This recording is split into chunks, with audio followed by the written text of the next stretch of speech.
You're my sweetest addiction. Hello guys, you are welcome to my channel AM Discoveries.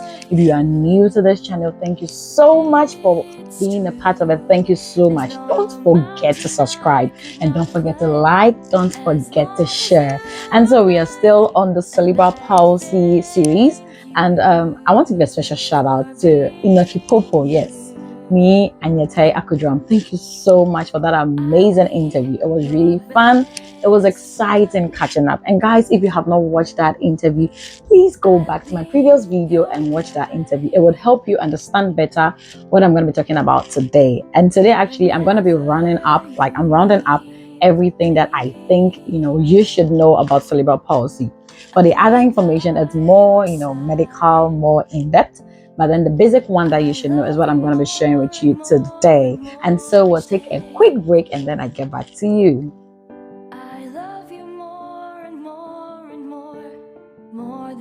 Hello guys, you are welcome back to my channel. And so like I mentioned previously, cerebral palsy is a disorder or a condition that affects movement, maintenance of balance and posture, okay? And then usually what happens is that it affects the part of the brain that controls muscle movement. The main cause actually, so when you're talking about what causes cerebral palsy, so I'm going to be using CP a lot instead of cerebral palsy. That's the short form of it.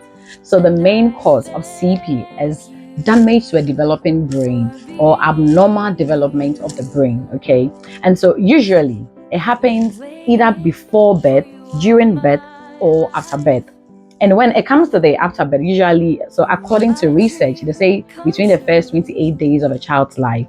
And there's an infection that can actually cause a damage to the brain, or it can cause the brain to develop abnormally. And so you cannot probably say that this child has CP because the parents are too grown or because the parents are too smart. There are a lot of myths actually that surrounds it.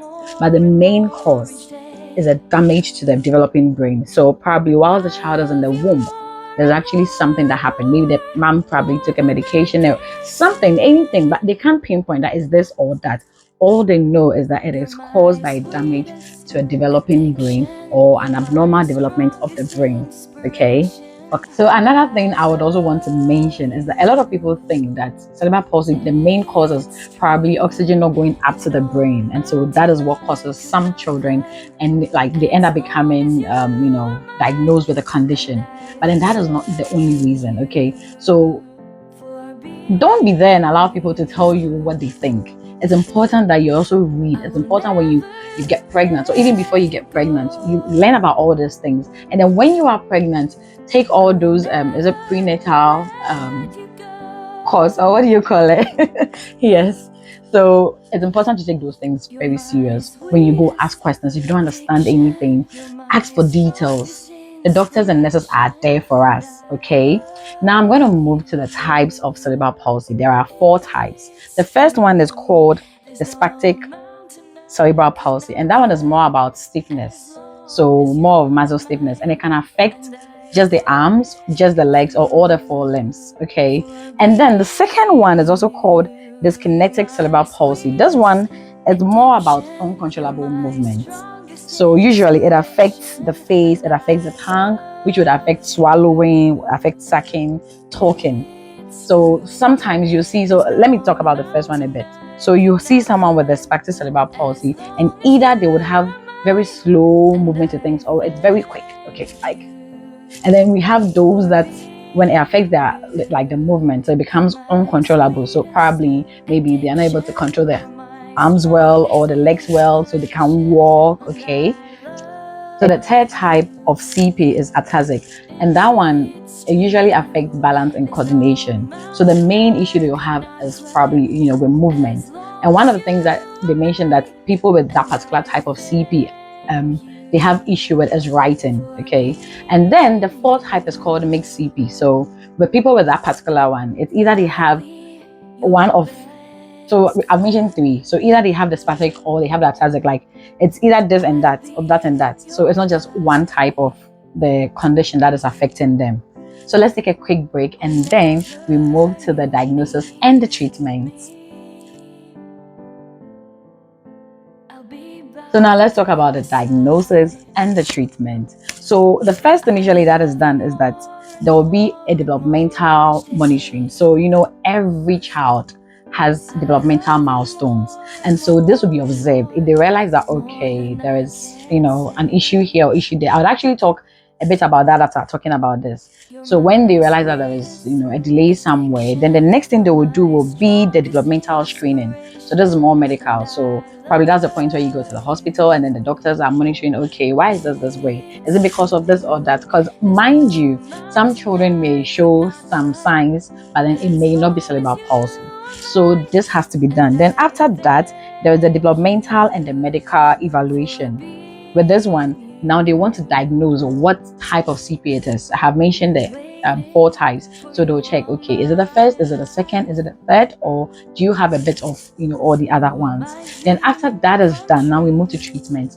It is important for you to know that there is no cure for cerebral palsy because it has to do with the brain. And when it comes to things with the brain, usually hardly is there a cure. But then there are things that can be done to help manage or to help give that child the best life, to help them achieve their full potential. Because the fact that a child has a condition doesn't mean that they are less human. It only means that probably to take a longer period or a different way for them to achieve the same thing that a typical child would achieve. Okay, so now it's also important for you to know that early intervention is the best. When you notice something is wrong with your child, do not wait. Go to the hospital, and if there's any treatment, let it be done early. Some of the treatments that the child is likely to receive is probably surgery or physical therapy, occupational therapy, speech therapy, and then in some cases they give medication. Because mind you, sometimes you may have a child may have a particular condition, but then other things would come in. So there are medicines that are used to help them, probably to alleviate the pain or to help them pick up something faster. So now we'll take a quick break before I move into some of the developmental delays that you'd have to pay attention to. So like I mentioned, when it comes to the developmental milestones, it's a whole topic that I'll talk about another time. But then the very basic early signs for you to know that, okay, there's a cause for you to go to the hospital or to check if your child is okay. Probably your child is not rolling over, your child is not sitting, your child is not walking. Okay, these are very basic things. But for babies younger than 6 months of age, some of the things you should look out for. First off, the child head lags when you pick him up while he's lying on his back. So you pick the child up and then the neck is just, lagging behind. That is a cause for you to worry. Then the child feels stiff. So you pick the child up and the child is not, being flexible. You know how babies can be. But this child is just stiff. That is a cause for an alarm. The child feels floppy. So either the child is stiff or floppy. Like you leave the child's arm and it just goes down. You get it? Then when held crowded in your arms, he seems to overextend his back and neck, constantly acting as if he or she is pushing away from you. So you pick the child up and it's like the child is it's like they are moving away from you. It's not like the child doesn't want you to carry them, but the child is behaving in, that, should I say, weird way. That is a cause for an alarm. And then when you pick him up or she up, he or she, the leg is stiff and they cross or they are like in the scissors form. So you pick the child up and then it's like they are stiff and the legs are like that. That is also a cause for an alarm.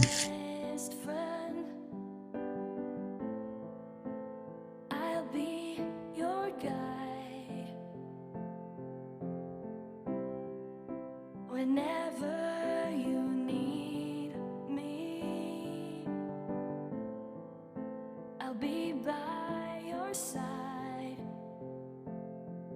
I love you more and more and more each day. I love you more and more and more than I can say. You're my sweetest addiction, you're my strongest inspiration, and I love you.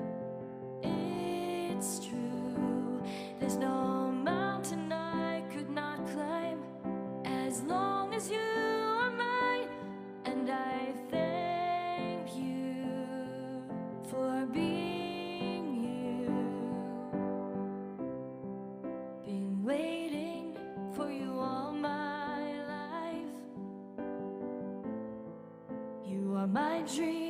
come true.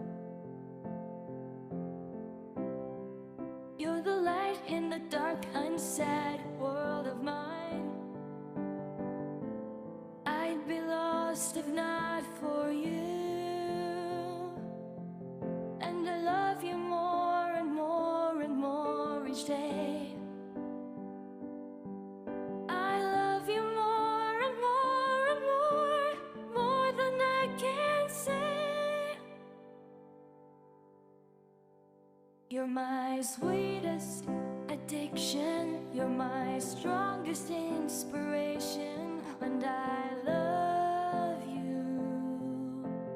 It's true, there's no mountain I could not climb as long as you are mine, and I thank you for being you. I will never let you go. I will never let you go. You're my sweetest addiction, you're my strongest inspiration, and I love you. It's true, there's no mountain I could not climb as long as you are mine, and I thank you. Welcome back, guys. And so we have been talking about CP, and like I mentioned, the main cause is a damage to a developing brain or abnormal development of the brain, and it can happen during before birth, during birth, of some like the few years or weeks after birth. Okay, and it is not only because probably oxygen is not reaching the brain of a child during birth. Currently, there is no cure for CP, but there are treatments that can be done to help the child achieve their full potential. Don't forget that if you notice anything wrong with your child, the best thing for you to do is to go to the doctor. Do not listen to people. Go to the doctor and let them tell you what it is or is not, so that then you are comfortable and you know that, okay, this is what you are dealing with. CP is not a curse. It is not the child's fault. And please, to all the other people out there, let's be nice to these people, okay? Usually it's parents that will tell their children not to play with these people, but there is nothing wrong with them. It is not communicable. It is not like COVID, where if you sit by the person you will get it. This is a disorder, is a condition. The person was born with it. The person did not choose to be born with that condition. The best thing you can do is to help make their life easy, to support them, to appreciate the little things they do, okay? And so this is where I'm going to end my series on CP. Next week, I'm going to give you something else. So like, we'll do the usual detour, and then we'll move to something new. I'm not going to tell you. I always like to keep you in suspense so that you would always want to come back. And don't forget, please feel free to let me know if there's something else you want me to talk about. There's something you want me to clarify, feel free. Please, let's be more interactive. Let's comment. Let's talk about, what is going on. And that'll be so awesome. That'll be amazing. And those who already commented, really, thank you so much. I appreciate all the love. I appreciate all the people saying good job. Thank you so much for cheering me on and for pushing me on. And thank you, my big brother. So my uncle says I should mention your full name. So thank you. He likes to be called Mancheni Ashite Oleni. Thank you for being my makeup artist and my stylist and everything. Thank you for being my producer. Really, I appreciate you. Thank you so much for putting work on hold just for me. Thank you.